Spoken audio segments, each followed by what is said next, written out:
നിങ്ങൾ യു എയിലേക്ക് ജോലി തേടി വരാൻ ആഗ്രഹിക്കുന്നവരോ നിങ്ങൾ യു എയിൽ ജോലി ചെയ്യുന്നവരാണോ നിങ്ങൾക്ക് യു എ ഗവൺമെൻറ് ഭാഗത്തു നിന്ന് ഒരു പുതിയൊരു അപ്ഡേറ്റ് ഉണ്ട്. ആ അപ്ഡേറ്റ് നിങ്ങൾ ഫോളോ ചെയ്തില്ലെങ്കിൽ നിങ്ങൾക്ക് ഇനി ഒരിക്കലും യു എയിലേക്ക് വരാൻ സാധിക്കില്ലാത്ത അവസ്ഥയിൽ നിങ്ങൾ ബ്ലോക്ക് ചെയ്യപ്പെട്ടേക്കാം. അപ്പോൾ അതിൻ്റെ അപ്ഡേറ്റുകളും വിവരങ്ങളാണ് ഇന്നത്തെ വീഡിയോ നിങ്ങളെ പരിചയപ്പെടുന്നത്. വീഡിയോയിലേക്ക് പോകുന്നതിന് മുമ്പ് നിങ്ങൾ കണ്ടുകൊണ്ടിരിക്കുന്ന ടിനോ ടോക്കീസിൻ്റെ വീഡിയോ ആണ്.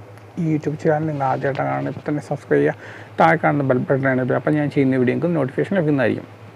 അപ്പോൾ നമുക്ക് അപ്ഡേറ്റുകൾ എന്താ നോക്കാം. അതായത് യു എയിൽ നിലവിൽ വിസിറ്റ് വിസയിലോ എംപ്ലോയ്മെൻറ്റ് വിസയിലോ ഉള്ളവർ വിസ കാലാവധി കഴിഞ്ഞ് 5 ദിവസത്തിൽ കൂടുതലധികം സ്റ്റേ ചെയ്താൽ, യു എയിൽ സ്റ്റേ ചെയ്താൽ, അതായത് ഓവർ സ്റ്റേ ചെയ്ത് കഴിഞ്ഞാൽ 5 ദിവസത്തിൽ കൂടുതൽ ഓവർ സ്റ്റേ ചെയ്ത് കഴിഞ്ഞാൽ നിങ്ങളുടെ പേരും ഡീറ്റെയിൽസും ബ്ലാക്ക് ലിസ്റ്റിലേക്ക് പെടുത്തും. ബ്ലാക്ക് ലിസ്റ്റിൽ ഒരാൾക്ക് ഒരു വിസയിൽ നിന്ന് മറ്റൊരു വിസയിലേക്ക് കൺവേർട്ട് ചെയ്യാനോ അതുപോലെ തന്നെ ഫ്യൂച്ചറിൽ ഒരു വിസ എടുക്കാനോ ഒന്നും സാധിക്കില്ലാത്ത അവസ്ഥയിലേക്ക് അവർ ബ്ലോക്ക് ചെയ്യപ്പെടുകയാണ്. അപ്പോൾ നിങ്ങളുടെ എക്സാമ്പിൾ പറയാൻ, നിങ്ങളുടെ എംപ്ലോയ്മെൻറ്റ് വിസയിലായിരുന്നു, ആ എംപ്ലോയ്മെൻറ്റ് വിസയുടെ ഒരു മാസത്തെ ബാക്കപ്പ് ഉണ്ട്, അതും കൂടി കഴിഞ്ഞ് കഴിഞ്ഞാൽ സ്റ്റേ ബാക്ക് ഉണ്ട്, ആ സ്റ്റേ ബാക്ക് കൂടി കഴിഞ്ഞ് കഴിഞ്ഞാൽ നിങ്ങൾ വീണ്ടും കഴിഞ്ഞിട്ട് നിങ്ങൾ വീണ്ടും 5 ദിവസം കഴിഞ്ഞിട്ട് വീണ്ടും പുതുക്കിയില്ലെങ്കിൽ നിങ്ങൾക്ക് വിസിറ്റ് വിസ എടുക്കാനോ വീണ്ടും ഒരു എംപ്ലോയ്മെൻറ്റ് വിസ എടുക്കാനോ സാധിക്കുകയില്ല.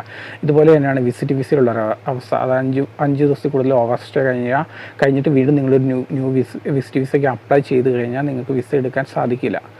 അതുപോലെ തിരിച്ച് നിങ്ങൾ നാട്ടിലേക്ക് വന്നു കഴിഞ്ഞ് കഴിഞ്ഞാൽ നാട്ടിൽ നിന്നും നിങ്ങൾക്ക് ഫ്യൂച്ചറിൽ യു എയിലേക്ക് വരാനുള്ള ഒരു സ്കോപ്പ് ഇതുവഴി അടയുകയാണ് ചെയ്യുന്നത്.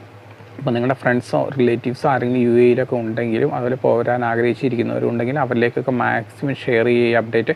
ഇതുപോലത്തെ പുതിയ ഇൻഫോർമേറ്റീവ് വീഡിയോ നമുക്ക് വീണ്ടും കാണാം. Good bye.